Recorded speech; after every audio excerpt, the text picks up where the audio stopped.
Rayuwa bayan hijira, rayuwa bayan hijira. Samun ginshikin al'umma ingantacciya yana samuwa ne bayan da zaman lafiya yawansu hankalin al'umma ya tattara ya koma waje ɗaya.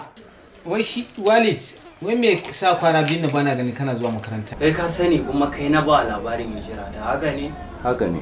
Kuma ka san yadda Fatima ta yi gwagwarmaya da ni. Tausayi, jin kai, wato annashuwa shi yake samar da ingantacciyar lafiya ga jikin 'yan adam da kuma samar da lafiyar da za ta zaunar da 'yan adam lafiya.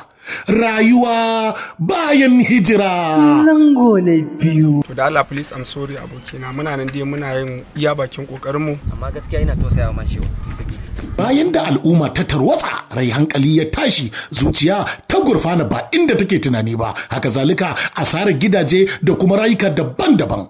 Amma duk da haka bayan kasancewar lafiya ta dawo kuma an samu kwanciyar hankali, sai sabuwar rayuwa ta fara domin samun ingantacciyar rayuwa. Rayuwa bayan hijira. Zango na biyu. Ni fa jikina yana ban fa yarinyar nan fa za ta ja min ruwa fa bari ka jin gama. Waye ne wannan to a cikin yaran da kuka tashi? Amin ne girma haka. Kamfanin M Okota Musical Studio and Film Production suka ɗauki nauyin kawo muku wannan shirin mai suna Rayuwa bayan hijira. Zango na biyu. Mashirin shirin M Okota, labari da kuma tsarawa M Okota, ba da umarni M Okota, darakta mai dogon lokaci.